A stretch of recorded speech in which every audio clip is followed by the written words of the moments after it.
to Facebook Live. So glad that you could join us on this Friday morning. I trust that you are having a good one, and hope that you're glad that it is indeed Friday morning. I'm going to be joined in just a moment by my friend Ronna Russel, and we're going to be talking about her book, The Uncomfortable Confessions of a Preacher's Kid. So as soon as Ronna lets me know that she is watching, we will bring her on board. And thankful for her book. I read it very, very quickly and found it really interesting and helpful, especially given that we share a very similar background. So Ronna, if you're watching, just let me know and I will bring you on board.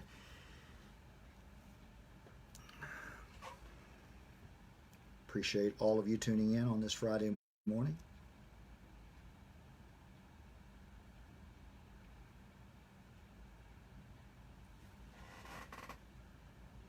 And I do know that Ronna said that she was new to Facebook Live, so she may have some issues joining us, so we'll give her just a moment.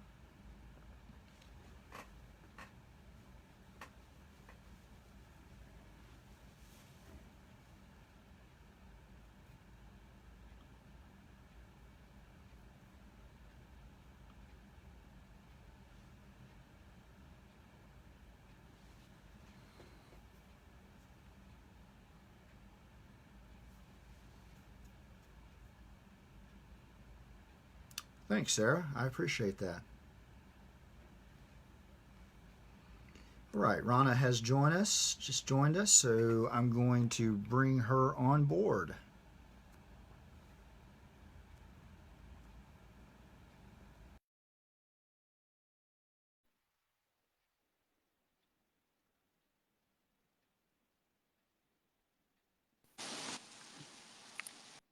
Hey, my friend. There. Hi. I need to turn my volume down just a little bit. Well, I appreciate you. Okay. Yeah. Are we good? I appreciate you agreeing to do this. Yes, sounds good to me. Sure. Hope everyone Excuse else me a can second. hear us okay.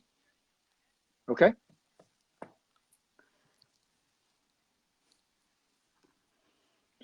So, hey, I'm really appreciative of you agreeing to do this. I loved your book, read it in a couple of days. It was a great Thanks. read, and Thank really you. appreciate your transparency and your vulnerability, and the fact that you were willing to write this. And what I want to do to kind of open our conversation is I was grateful to read it and thankful to have the opportunity to review your book. So I wanted to add a little bit of context, perhaps for those who haven't read the book, just from my review. So just some of the things that I noticed. Ronna's story is one of survival, and her intimate confession is a gift of self-disclosure that is often reserved for only the closest of friends.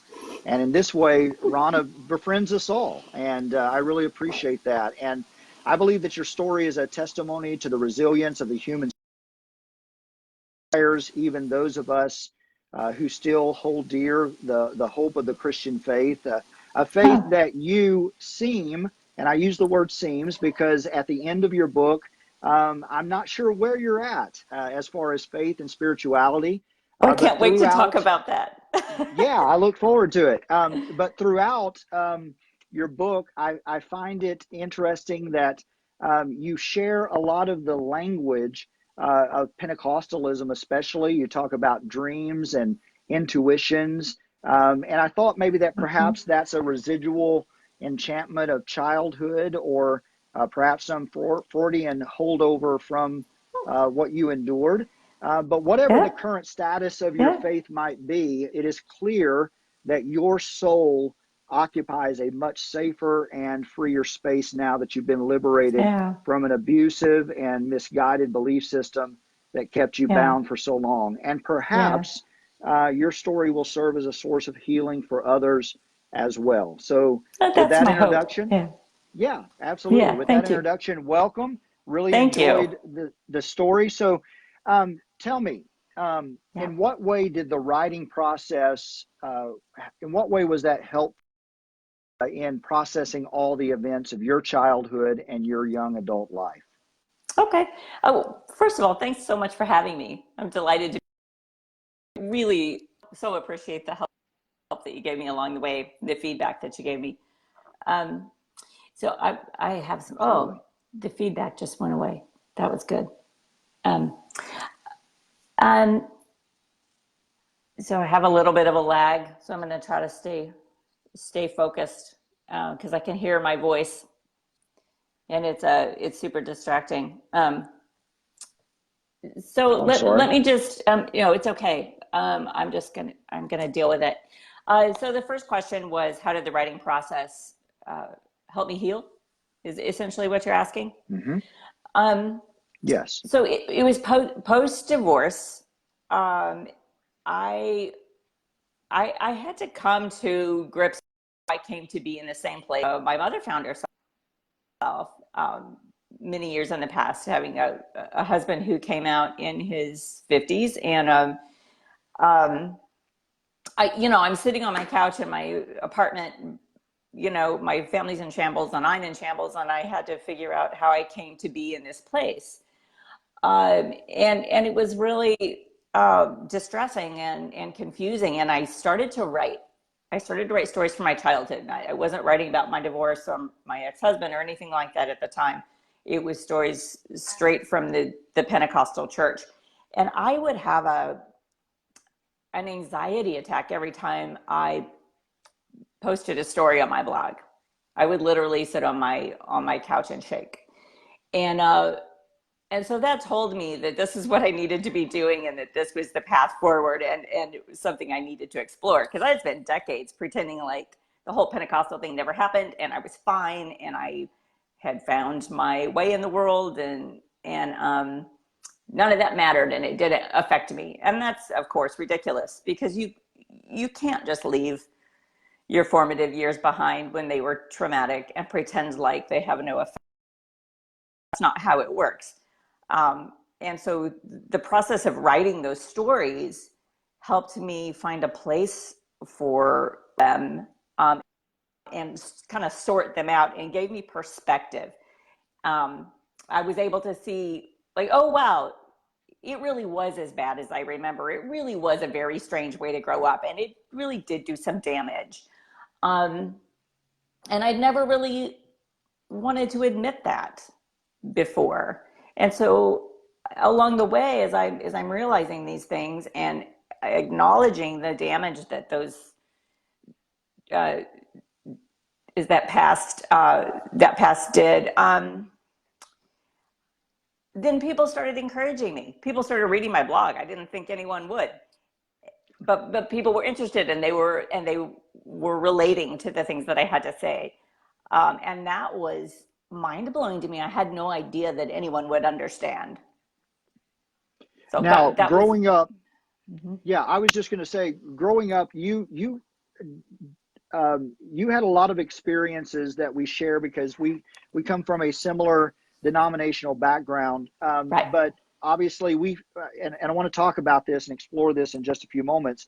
We find ourselves as adults at very different places, and we can explore that as it relates to Christianity, as it relates Sure. to those belief systems.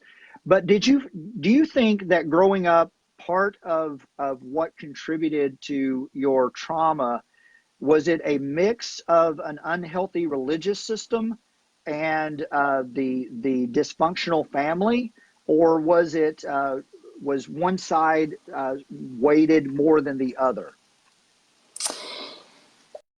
Thought a lot about this question. I really do see it as a mix. My parents were true believers. They were well-intentioned people. They got married at 20, like 20 and 21. They were so young and so sheltered in the religion that they didn't know anything about life outside of it. And because they really believed, it never occurred to either of them to adopt another filter for how to be a parent. or how to have a family. It didn't give them the tools to look at their children and say who's thriving, who's not, and why. So I really believe that it was the effect of the religion on the parenting that was the root of the problem. And then you throw in like my dad had a really big ego, right? And he wasn't gonna ever. He was a misogynist at heart, an extremely sexist person. So, and some of that's generational, some of that's his personality, and it all just my mother truly believed it was her role to be submissive to him, even though, she wasn't having a whole lot of fun in that marriage in our family either. But it was her job to go along. So if my dad said he was called to do something, she went, and we all went. So I really believe it. Yeah, it might be helpful just to let those that are viewing know that your dad was more than just a preacher in this small Pentecostal denomination. He was an official. He had responsibilities. In a lot of ways, he was a representative to the world. I think he worked in the missionary capacity. He did. And so he was a representative to the world as to this is what we believe and this is how perfect it should be. And I think he was he was in charge of, getting the word to the whole world. He was in charge of the missions department. And growing up in that microcosm, there's such a small church, we had no idea as a child how tiny our community was compared to the wider world. It's because it was all encompassing. He was a big fish in a small pond, I guess. So there was a lot of attention on our family. And how did that contribute to the stress? Yeah. Oh, enormously, because all eyes were on. Everywhere we went, it felt like we were on display, and the message at home was that me and my sisters were to be an example, which that meant don't step out of line, and it meant do and say the right thing and look the right way and reflect well on him. And this goes to the patriarchal aspects of that culture, and the misogyny of that culture is the female's job, the wife and the female daughters, to reflect well on the dad, the husband, the man, right? That was our job. That was our role in life, is to be an example, make him look good. And so, that had everything to do with it. And so you've made the statement several times in our conversations about how that no one seems to escape fundamentalism unscathed. You escaped it. I would like to think that I escaped it, but I didn't come to the same conclusions. I don't think that you did. So I guess my question is, how is it that you grew up in the same sort of situation that I did? I think part of it has to do with the fact that my dad obviously wasn't a preacher. He wasn't a denominational official. And then I think a big part of it was that I was a male. And I think because it was a system that favored patriarchy, I think that we came to, we escaped it, but as adults, we are experiencing the other side of that in very different ways. Right. So, the whys are probably pretty complicated there. I think that if you have the religious beliefs that you believe in God, you believe in Christianity, and it all makes sense in your head, makes your heart happy, that's the way you choose to live, I'm more power to you. That's not out for me. I had white head, and by the time I was into adolescence, I was looking around and thinking, wow, none of this makes sense in my head, and it's not making my heart happy either, right? So there's a lot of internal conflict and turmoil there. And so when I was able to escape, I did. And I was in my 20s before I realized that there were quote unquote normal Christians, that people could just Yeah. have religious beliefs and be a Christian, and it's part of your life. It's a positive part of your life. But it doesn't direct like every single little like garment that you wear and Right. book that you read and music that Yeah. you listen to. It's not so all encompassing and so controlling, that are loving and live lives full of service to others and all these beautiful things, right? And I'm all for that. Grew and read and changed and evolved and walked away from the faith. I found that I could be the things I needed to be, and live the way I wanted to live, and I didn't need the structure of religion to do it. I can be a loving parent. I can be a loving spouse. I can contribute to my community. I can be happy, and I have my own way of being spiritual, but it isn't through the lens of Christianity. Just like billions of other people on the planet who have other religions and other forms of being spiritual, right? There's all kinds of ways to live a good life. Sure. And I think perhaps you would agree with me that um, the trauma that you experienced as a child wasn't exclusive to a particular belief system. In other words, the belief system um, gave that power and gave that strength and gave that context in your situation, but that kind of trauma could take place in any belief system, regardless if you're Sure. a person of faith or not. And that's kind of what I was Sure. getting at with the question, how you feel like the faith system contributed to your trauma. And just Mm-hmm. reading your book, and I'm not trying to own your experience or justify your experience or anything like that, but it seems to me that because of the position that your dad held, the position that your mother found herself in, that Mm-hmm. a lot of the stress that was put on them, they sort of just passed over to you. So Sure. it was everybody in your context was being traumatized. Yes. Yeah. That's absolutely Yeah. true. Everyone was traumatized, including my father. Yeah. You want to talk a little bit about your dad Sure. and without giving too much away, just kind of describe the circumstance that you were living in? Yeah. Yeah. So, my dad kind of did some things that were difficult to understand. He did some damage that it's impossible to find in the actions that he. At the same time, I have a lot of empathy for him.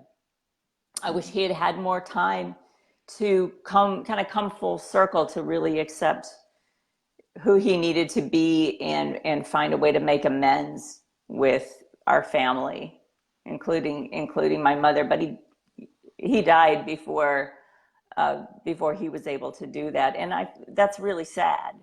Um, I can't even imagine the inner turmoil that they,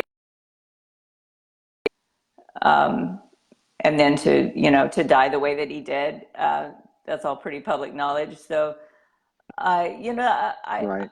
I kind of feel I feel bad for him, and I feel sad for all of us that we didn't have more time with him to heal together and to come to a new way of being a family. Um, there was so much guilt and And so shame, if you and could wave, yeah, yeah. if I could Yeah, I wave. was just going to say, so if you could wave a magic wand, and what kind of relationship would you have wanted to have with your father? I just wanted him to love me. I wanted him to see Yeah. me and see who I was and what I needed outside of my reflection on him.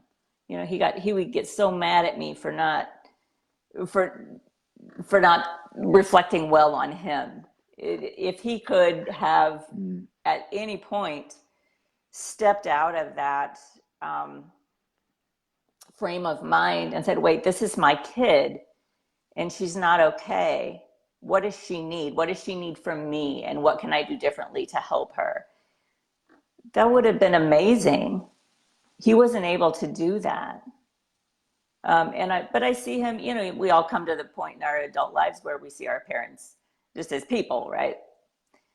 And he was he was a troubled guy. He was trying to do something that just didn't work, just professionally. Right. And so then he was a huge failure and had nowhere to go. You know, he had sexual confusion, and when he didn't transition well to his new life, he hurt people along the way, and you know, I did a little bit of that myself. I repeated some of his. I mean, I didn't hurt people the way that he hurt people, but you know, I have to look at him with some kind of understanding that we get to that point where you're so unhappy that you have to upend your life. It's a big deal and it's traumatic. So, you know, if I could change things for him, it would be to just give him some perspective outside of the religion, so that he could have handled himself differently, and in turn would have hurt the rest of us less. You know, but I'm not without empathy for him. Sure, absolutely. And it's interesting that you talk about some of your own struggles. You know, I think I made this mistake because, as you mentioned earlier, I had the opportunity. You were kind enough to pass along some of your early manuscripts, and one of the mistakes that I made early on, and you probably remember this, is I was like, wow, you know, this is really explicit, and you know, ignorantly. Just at first glance reading it, I was like, you know, are you sure you're comfortable with sharing all of this? You know, what if your children, grandchildren? And really in retrospect, after I read it the second time, and I wrote this in my review, I think a lot of people at the explicit nature of your transparency. But at the same time, I think if they read it as simply as a young woman simply having sexual tryst, they're missing the point, because what you were experiencing throughout your life, being released from a prison, and you know, hungry people have no manners, and so you experience life to its fullest. And can you talk a little bit about that? Yeah, for sure. Process. Yeah. So sex is one of the main themes of the book, obviously.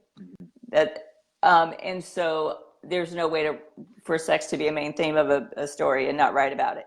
I chose to write about it in an explicit way, to be really honest with you, because that's the way that I write.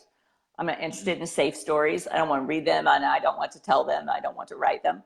I think that we all learn from each other when we're brutally honest, and not everyone is comfortable reading that kind of detail, right? And I get that. I get, because for everyone, I don't want to read a book that doesn't have that kind of detail, because that's what, you know, that's what I like. Let's see, where were we going with this? But you weren't pursuing that lifestyle just for the sake of pursuing it. I think a lot of what you experienced in your childhood and then later on in your marriage, you know, if people look at what you experienced, then your behavior makes a lot of sense, and it's not just somebody that's out here being a hedonist for the sake of being a hedonist. You were, you know, and forgive me for that label, but you understand what I'm saying. No, that's okay. No, I love that word. Yeah. That's a great word. Hedonist. It was sex with purpose. Absolutely. So I used sexual development to help frame the context of the religion, and then the damage as a teenager and an early adult, and how I was, because I was defined as, you know, my virginity was my value. And then I thought, you know, if you just give yourself away, then someone is supposed to value you. And it took me a long time to figure out that it doesn't work that way. and and I also use sex as a tool, as a way of reclaiming my body and my life. And uh, I used it to put myself back in my body, to kind of join together my emotional life and my physical life and get what I needed, transition out of my mostly sexless marriage. And I think when you can look at uh, a person's sexual life and delete guilt and shame and all of the heaviness that we attach to the things that people do with their bodies, and just watch it. Can you see that? I put a do not disturb on. I'm getting texts anyway. Um, No, you're good. Good. Okay. Uh, so it's the journey, right? It's the journey of my sexuality, of my body, of taking it back. So I see it as a triumphant a reclamation of self. um and yeah, I write about it explicitly, and to be really honest with you, I had a lot of fun with it. I enjoy writing about sex, and I think that it was a way to, I'm not sure if I should say this. I'll do it anyway. Uh, Men don't usually read books by women. They don't read memoirs by women. But women have some shit to say that men should probably hear. And it was kind of a tactic. I put a lot of sex in there. Some of it's erotic and some of it's traumatic, and everything in between. Um, it was a way to get men to read my book. And they are. So it worked in that sense. It kind of Well, and it's I, not a traditional memoir. It's not the kind of thing that most people would write about, like you said before. Um, but it does grab your attention. yes, it does. Absolutely. And I appreciate the transparency. I appreciate the bravery. This is a story that I suspect that more people, perhaps the details are different, the names are different, the places are different, but I imagine that a lot of people growing up in our context experienced a lot of the similar types of abuse and drama Mm-hmm. that you endured. And I want to talk a little bit about where you're at now, because at the end of your Okay, book, before we go there, can I just yeah, address what you absolutely. just said? Sure, Those go ahead. so because of the nature of my experiences and my honesty about them and the things that I did to reclaim my life, I get private messages from people. These are not, Facebook messages, or responses on my blog. You'll see very few comments on my blog, but I get emails and I get private messages from people who relate. Um, and that's how I know that I'm making the connections that I intended to make and want to make. Because if I can go first and I can be honest, um, then other people can say, "Oh, I relate to that." And while they might not want to tell anyone, but they can send me an email and say, "Hey, thanks for this is what I went through, and I relate, and I appreciate you putting it out there, because I'm making other people feel less alone in this." Um, Even if I'm, the oddball who said it all out loud, I'm okay with that. That's all right with me. Well, and I don't think you're odd at all. I think it was a choice that you made, Yeah. and just because someone wouldn't make that particular choice doesn't mean that you're odd. I think it's just, I think it's really powerful, especially if someone reads it from the context of this is what you experienced and this is what you were pursuing because of that. Before we get to the question at the end of your book about where you're at spiritually, Yeah. I think it'd be really cool. I'm going to read a portion from the end of chapter 2, Okay. and I think a lot of the folks watching can certainly relate. This is at the very end of chapter 2, and you're describing how you had what most of us would describe as a Pentecostal experience. This is the infilling of the Holy Ghost. Growing up in our context, everybody will know what Uh-huh. we're talking about. But I really like Yeah. your description here, and then you sharing this with your mom and dad. This is at the end of chapter 2 of The Uncomfortable Okay. Confessions of a Preacher's Kid by Ronna Russell. As I forced gibberish out of my mouth, the deep, unsettling fear of being an unsaved faker hung like smoke from the fires of hell. I opened my eyes, lowered my arms, and swallowed dryly, peeked around. No one was watching me, not even Mama. During the car ride home, I scooched up in the back seat so Mama and Daddy could hear me in front. I got the Holy Ghost tonight, I announced between their heads. They seemed vaguely surprised and perhaps a little bit disbelieving. Really? You did? Mama asked. Oh, well, that's great, Ronna, Daddy said with a little laugh and turned back to Mama to resume their conversation. I guess they hadn't been as worried about it as I was. I settled back into my seat, unsure if my parents believed me, but relieved by their inattention to the matter. After the initial clutch of fear passed, I did not worry about my lie as much. As a matter of fact, a load of pressure was off my mind because people soon stopped asking the Holy Ghost. I said yes when they did ask, and that was that. Word got around. I had been waiting for a real experience, but as it turned out, I only had to pretend. And I really like that concluding part there. I only had to pretend because I've talked to many, many people, even people in my family, that as they reflect upon their experiences, that was something that they faked because they wanted to be pleasing to those that were around them. Right. And I think you really articulate well what a lot of people experience growing up in. Yeah. Yeah. I mean, I think this is one of those things that I didn't know anyone else related to. I thought everyone else was not faking it, and I was the only one. Yeah, And I know now that wasn't true at all, of course, which is really sad. it That's sad is. to me. It is. And of course, from my perspective, and then I want to talk about where you're at, because Yeah. what happened with me growing up is I started asking questions. A lot of this pulled me back to scripture. I feel like today I'm in a place where I'm okay with asking questions. I feel like I'm Mm-hmm. okay with whatever the truth that I've embraced as far as the gospel about Jesus, about Christianity. I feel like it can stand up to scrutiny.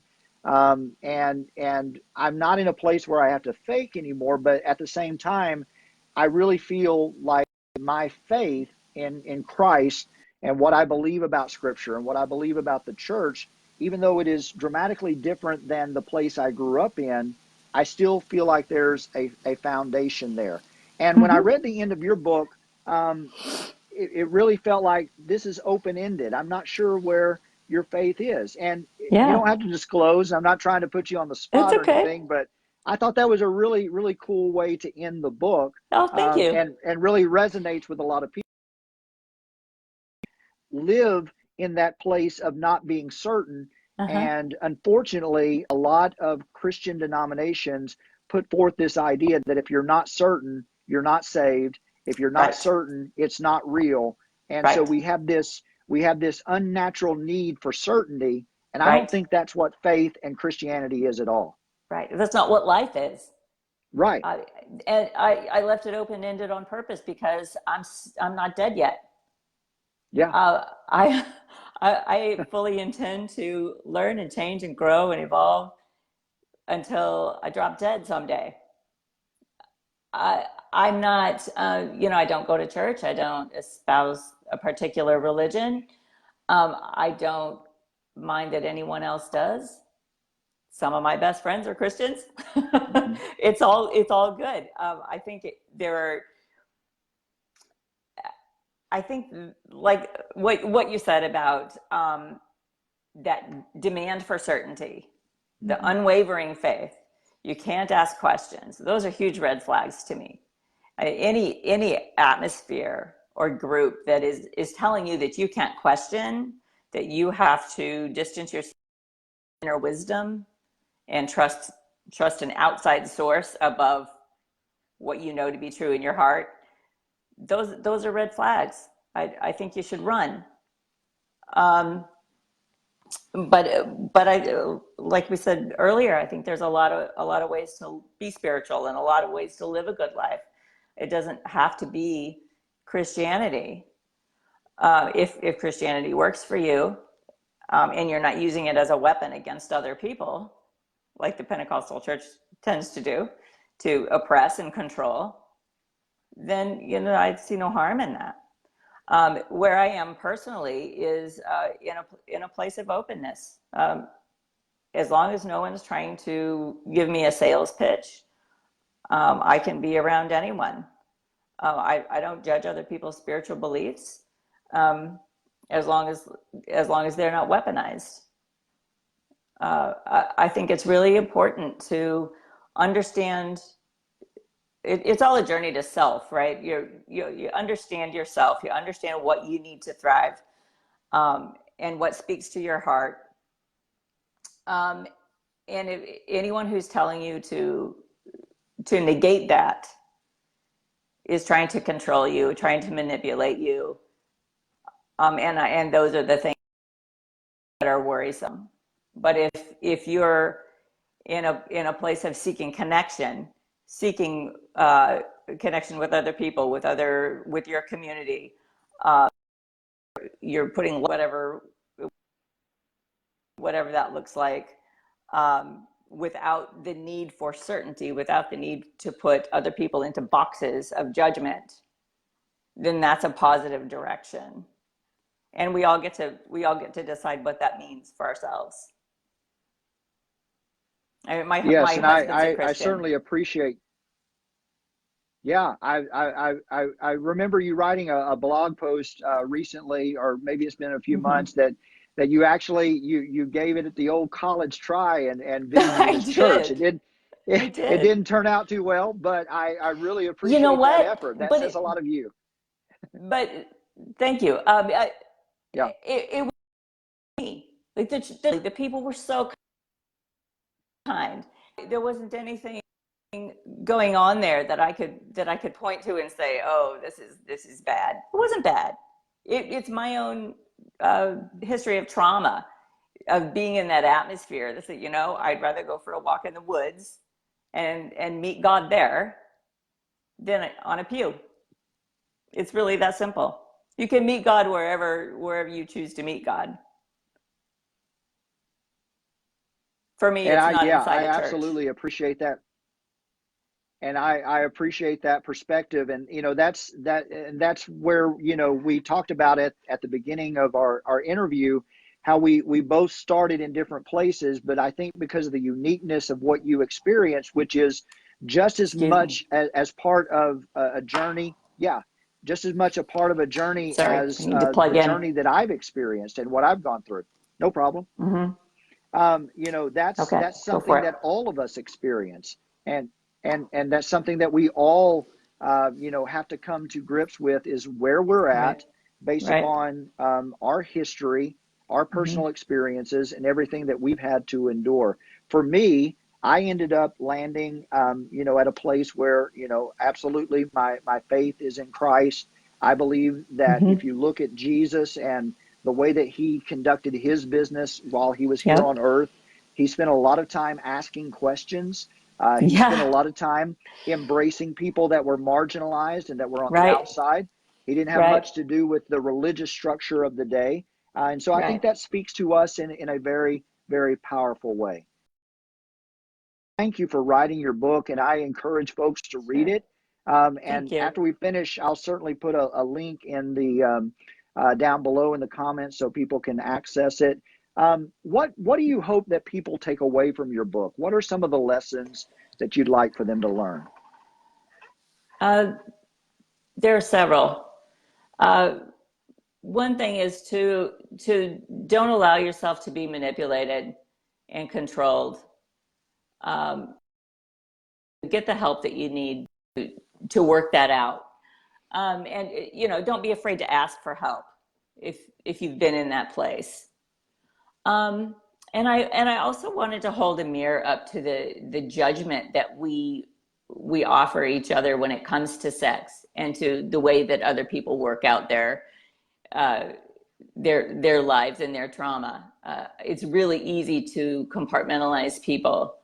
Um, and so I hope to open the door to people who have done some things that are similar to mine, whether it's affairs or I was ethically non-monogamous, but not everybody makes that choice. For people who are trapped in sexless marriages, with that deep lack of intimacy is incredibly hurtful. And there's so much shame attached. Who are you going to talk to about, the fact that your spouse doesn't want you? Those are really hard conversations to have outside of a therapist's office. So those are the kinds of things that I want to put out there. I know that I'm not the only one that's had that experience, and there are plenty of people who are stuck in that experience. I'm not suggesting that anyone reclaim their sexuality the way that I did. That's not my advice. I would advise to, probably be a little more cautious and maybe a little more careful. But that is a lonely place to be. It's not quite so lonely to be, an ex-fundamentalist, because the internet is full of groups of people who are encouraging and sharing that experience. And it's not hard to find some help. I recommend to, getting that help and joining those groups and sharing experiences, but it's not so hard to find. It is really hard to find groups that are supportive of the straight spouse who gets left by a spouse that comes out. It's hard to find help, impossible as far as I know to find help for people who are trapped in sexless marriages. It's so embarrassing. And so there's not like a Facebook group that you can join. So if those one to let them know that, you can get help with that. There is a way out, and it's not okay for someone else to choose celibacy for you. Nobody gets to do that, just like nobody gets to control your spiritual life. You don't have to give that power away. So I think at the root of it it's about reclaiming power for yourself. You can start over. Because of what you endured, with your father and then later with your husband, how did you guard yourself against writing off an entire community of people that embrace that particular sexual orientation? What do you mean? Did you find it? Because again, I'm going to give some things away here. I hope that's all right. That's okay. Your father was a closeted homosexual. Uh-huh. And it turned out your husband in your marriage was as well. So, dealing with that trauma from two men who were homosexual, how do you process, man, that's what I experienced. So now the difficulty in not projecting that on everybody that's a part of that community. Does that make sense?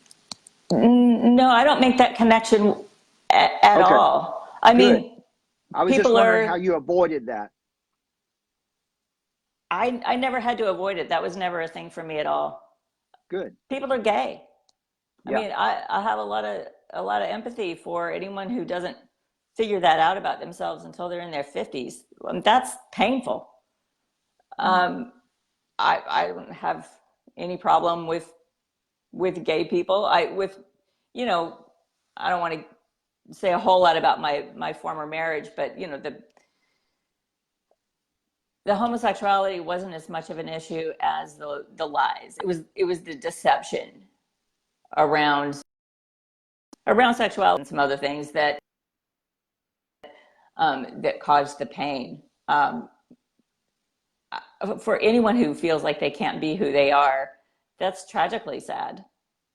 And this is where fundamentalism and our past really really does damage is in telling people that they're not okay, that they can't be who they are, that they have to somehow squelch their sexuality. Um, that's insane. That's deeply damaging. So I have an incredibly open-minded view of, gender and sexuality. Yeah, that was I just didn't, I mean, I understand why you're asking the question, but that's not something that I ever dealt with at all. sure. Not with And my that dad either. right. And I think that that's helpful to know. I was just curious Yeah. as to how you manage those types of feelings. When I you just think didn't about your have them. child, that's good. Yeah. Yeah, and that's I think that's pretty miraculous considering what you experienced, and that's to me, from my perspective, I would look upon that as an act of gift Mm. of grace that you received, and I think Mm. something that all in our dealings with others, because we tend to have a negative experience with one person, and then we project those negative feelings on the entire community. And you had two negative, very traumatic Yeah. experiences, but yet you managed to steer clear of hatred and Yeah. bitterness towards an entire community. And I don't have time for I think that. that's Hatred and worthwhile. bitterness are, it's like stabbing yourself in the face with a fork. Why? No. Absolutely. Yeah. Absolutely.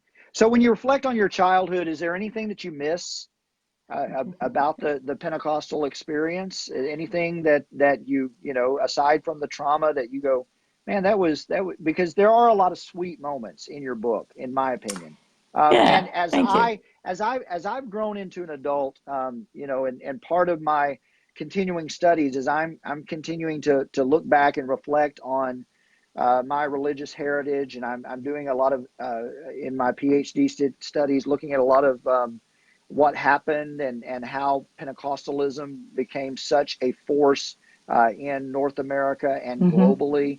And there's a Mm-hmm. lot of things that I'm learning that is really beautiful Mm. about my particular heritage. So I wonder for Mm-hmm. you, even though you experienced a great deal of trauma that was associated with that particular church, is there anything you miss? I miss the music. Yeah, That's yeah, it. we had some It's the music, didn't music. we? Yeah. Absolutely. And still, I have conversations with people all the time, and I still move in those circles, obviously, and I'm not at the same place.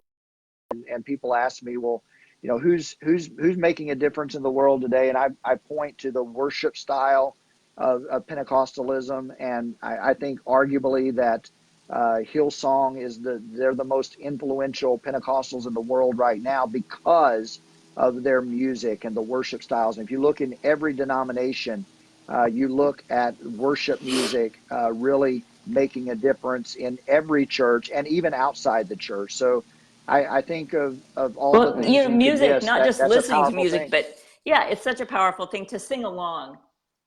Not just to Hmm. listen to music, but to be part of it. Even for those of us who can't carry a tune, it still is a powerful experience. And yeah, I do miss that.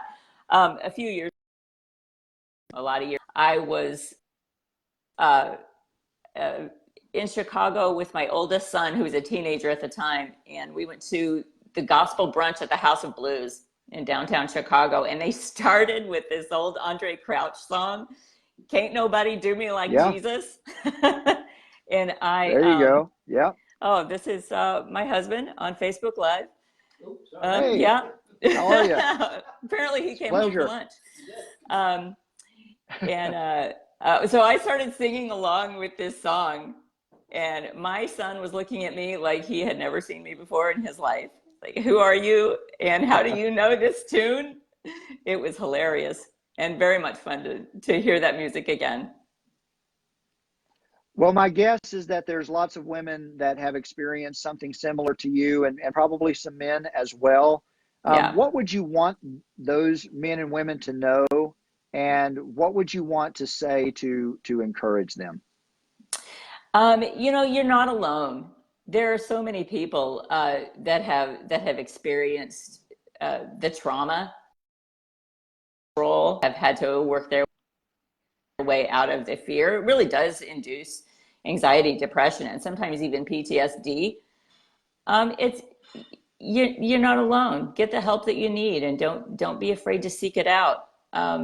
Get therapy. Boy, everybody needs some of that, and don't be afraid to embrace your true self. We only get to spin around on the planet, just once. If there's an afterlife, no one can prove it.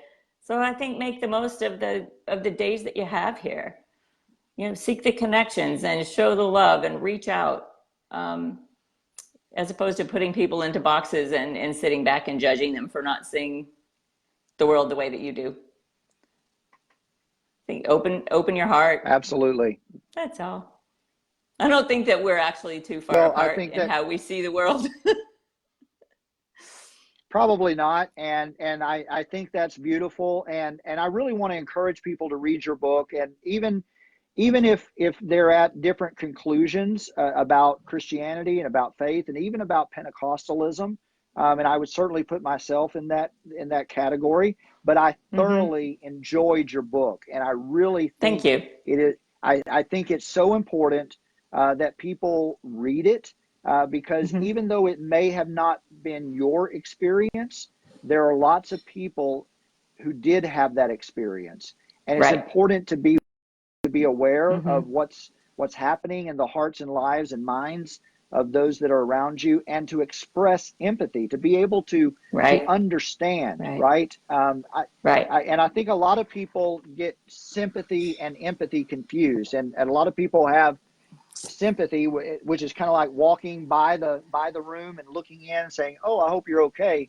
But what I love about empathy is you're able to sit down with the person, you're able to cry with them, you're able to experience it at least to a limited degree, because you're sitting with them, you're feeling the feelings, and that's what your book gives us the opportunity to do, to feel what you felt, to hear what you heard, to see what you saw as a child and as a young adult.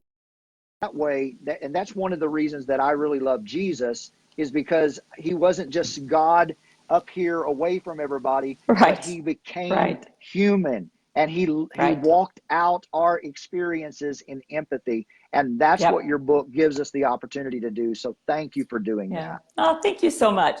I appreciate that. It's very kind. It's wonderful to be with you. Yes, it was. It was really good to connect. Let's do it again in the future. Absolutely. Are you planning on writing some more? Yes, absolutely. It's in the formative stages, but it's coming. Very good. Well, I look forward to reading that as well. And thank you so much for sharing. And I appreciate it very much. Thank you, Scott. All right. Bye-bye. Bye-bye.